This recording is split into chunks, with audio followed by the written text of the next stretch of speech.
శ్రీ రేణుకా ఎల్లమ్మ తల్లి జ్యోతిష్యాలయం భార్యాభర్తల సమస్యలు, ప్రేమ సమస్యలు, కుటుంబ సమస్యలు, వ్యాపారంలో నష్టం రావడం, మనశ్శాంతి లేకపోవడం, అనుకున్న పనులు కాకపోవడం, కోర్టు సమస్యలు, నరదృష్టి, సంతాన సమస్యలు, పెళ్లి కుదరకపోవడం, ఆరోగ్య సమస్యలు, వాస్తు, ఇంటి సమస్యలు, విదేశీ ప్రయాణం, ధనం నిలకడలేకపోవడం, మీకు ఎటువంటి పర్సనల్ సమస్యలు ఉన్నా జ్యోతిష్యం చెప్పబడను. కోయా గురూజీ లక్ష్మణ్ రాజు గారు. Cell number 8074148455.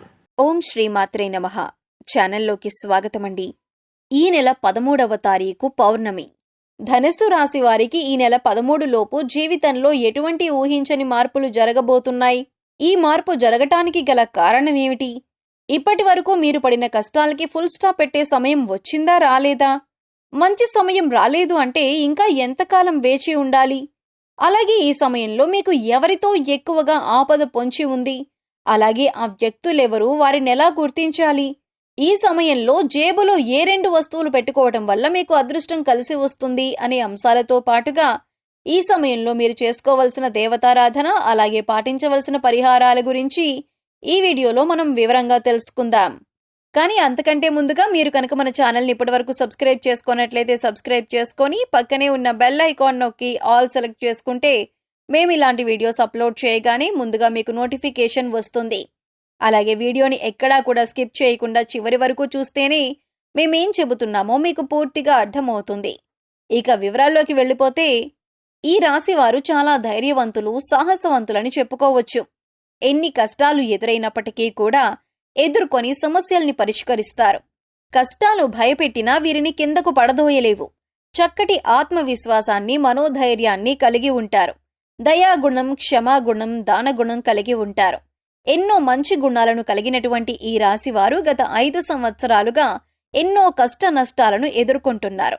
అది కెరీర్ పరంగా కానివ్వండి, వ్యాపారంలో కానివ్వండి, ఆర్థిక పరంగా కానివ్వండి, లేదా కుటుంబ పరంగా, కోర్టు సమస్యలు, ఇలా అనేక రకాలుగా ఏదో ఒక సమస్యలో చిక్కుకొని ఇబ్బంది పడే పరిస్థితి అయితే కనబడుతుంది. ఇకపై మీకు అటువంటి పరిస్థితి ఎదురు కాదు. మీ తలరాత మారనుంది. మీరు ఎదుర్కొన్న కష్ట నష్టాలన్నీ కూడా తొలగిపోనున్నాయి. మీ దశ తిరగబోతోంది. అయితే అదృష్ట యోగాలను పొందటానికి మీరైతే ఖచ్చితంగా కొన్ని జాగ్రత్తలు తీసుకోవాలి.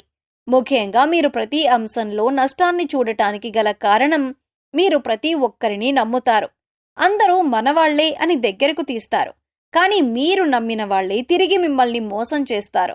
దానివల్లే మీకు ఎక్కువగా కాస్త నష్టాలు ఎదురవుతాయి. అది ఆర్థిక పరంగా కానీ, ఇరుగు పొరుగు వారు కానీ, లేదా స్నేహితులు కానీ, బంధువులు కానీ, ఇలా అనేక రకాలుగా మిమ్మల్ని ఇబ్బందికి గురి చేస్తూ ఉంటారు. ఇది సమయంలో మీ వృత్తి వ్యాపారాల్లో లేదా మీరు పనిచేస్తున్న సంస్థల్లో శత్రువులు కూడా మీపై దాడి చేస్తారు. వారు అనేక రకాలుగా మిమ్మల్ని కిందికి తోయటానికి, మీ మీద బురద చల్లటానికి ప్రయత్నిస్తారు.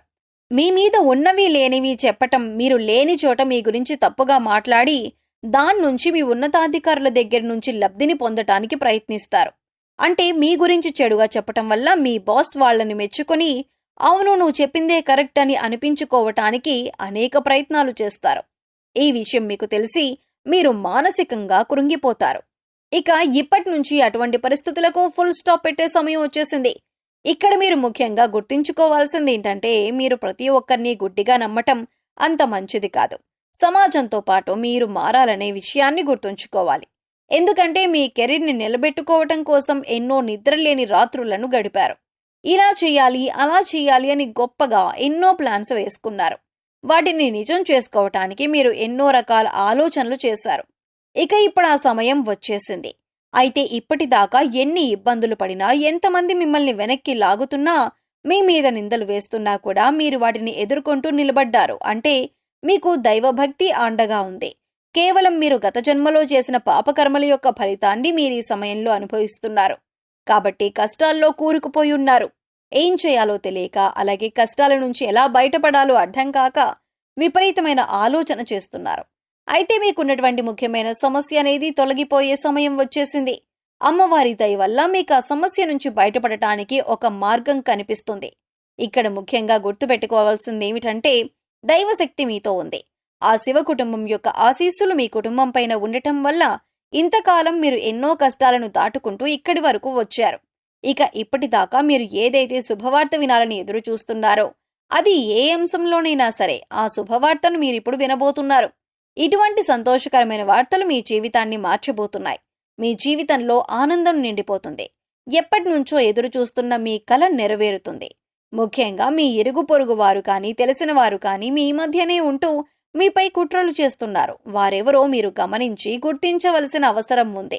ఇక మీ రహస్య శత్రువులను మీరు నమ్మటం వలన మీకు అనేక రకాలుగా వారు ఇబ్బందులు కలిగిస్తున్నారు. ఇక మీరు గతంలో ఎన్నో రకాల ఇబ్బందులు పడి పెద్ద పెద్ద సమస్యల నుంచి కూడా చివరి దాకా వచ్చి వాటి నుంచి బయటపడిన సందర్భాలు కూడా ఉన్నాయి. ఇక ఇటువంటి సమస్యల నుంచి బయటపడటానికి మిమ్మల్ని ఆదుకున్నది ఆ శివయ్యే అని చెప్పొచ్చు. ఆ శివ పార్వతులే మీకు అండగా ఉన్నారు. ఇక ప్రతిరోజు కూడా మీరు నిత్య పూజ నిర్వహించటం, దేవుడికి దీపారాధన చేసుకోవటం, మీ ఇష్ట దైవ నామస్మరణ చేసుకోవటం వల్ల మీకు అనేక రకాలుగా శుభాలు చేకూరుతాయి. కేవలం కష్టాల్లో ఉన్నప్పుడు మాత్రమే కాకుండా సుఖంలో ఉన్నప్పుడు కూడా దైవ నామస్మరణ చేసుకుంటే మిమ్మల్ని కంటికి రెప్పలా కాపాడుతున్న ఆ పరమేశ్వరుడికి నమస్కారం చేసుకుంటూ ఉండటం మంచిది అని సూచించడం జరుగుతుంది. ముఖ్యంగా మీరు కష్టాల్లో ఉన్నప్పుడు దేవుడు రక్షించలేదు కాబట్టి దేవుడు లేడనే భావన మీకు రాకూడదు. అందుకోసం ప్రతిరోజు కూడా దేవుడికి కృతజ్ఞతలు చెప్పుకుంటూ మిమ్మల్ని ఇప్పటిదాకా రక్షించినందుకు ఆ భగవంతుడికి కృతజ్ఞతలు చెప్పుకోండి. దేవుడి పైన మీ నమ్మకాన్ని ఎప్పుడూ అలానే ఉంచుకోండి. ఇక ఆర్, పి ఇంకా టి అనే అక్షరాలతో పేర్లు మొదలయ్యే వారితో మీరు కాస్త జాగ్రత్తగా ఉండాలి. వారు మీ పక్కనే ఉంటూ మీ స్నేహితుల వలె నటిస్తూ మీ వెనకాల గోతులు తవ్వే అవకాశాలు ఎక్కువగా ఉన్నాయి. కాబట్టి మీరు వారి చేష్టలను కాస్త గమనిస్తూ ఉండాలి.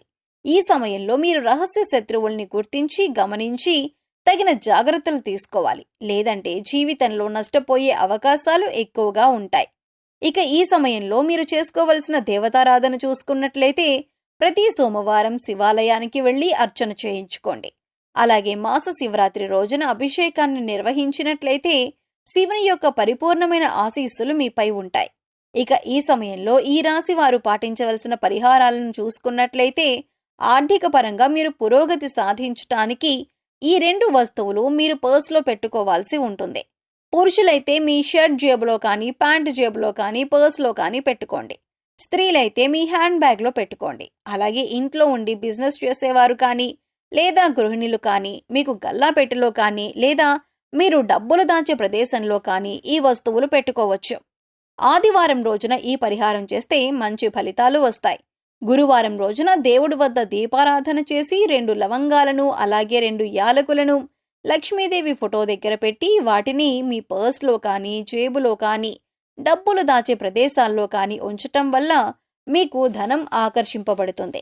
వీటిని తరచుగా మనం మసాలా దినుసుల్లో వాడుతూ ఉంటాం. కాబట్టి లక్ష్మీదేవికి సుగంధ ద్రవ్యాలంటే చాలా ఇష్టం. ఇవి ధనాన్ని ఆకర్షిస్తాయి. సో చూశారు కదండి, ఈ నెల 13 లోపు ధనస్సు రాశి వారి జీవితంలో ఎటువంటి ఊహించని మార్పులు జరగబోతున్నాయి. ఈ సమయంలో మీకు ఎవరితో ఎక్కువ ఆపద పొంచి ఉంది, అలాగే ఆపద నుంచి ఎలా బయటపడాలి, ఈ సమయంలో మీరు చేసుకోవలసిన దేవతారాధన అలాగే పాటించవలసిన పరిహారాల గురించి ఈ వీడియోలో మనం వివరంగా తెలుసుకున్నాం కదా. ఈ వీడియో మీకు నచ్చినట్లయితే లైక్ చేయండి. మీ ఫ్రెండ్స్ అండ్ ఫ్యామిలీ మెంబర్స్లో ఎవరైనా ధనస్సు రాశి వారు ఉన్నట్లయితే వారితో ఈ వీడియోను షేర్ చేసుకోవడం మర్చిపోకండి. అలాగే ఇప్పటి వరకు మన ఛానల్ని కనుక సబ్స్క్రైబ్ చేసుకోకపోతే సబ్స్క్రైబ్ చేసుకొని పక్కనే ఉన్న బెల్ ఐకాన్ నొక్కి ఆల్ సెలెక్ట్ చేసుకుంటే మేము ఇలాంటి వీడియోస్ అప్లోడ్ చేయగానే ముందుగా మీకు నోటిఫికేషన్ వస్తుంది. మరో చక్కటి వీడియోతో మళ్ళీ కలుద్దామండి. ఓం శ్రీ మాత్రే నమః.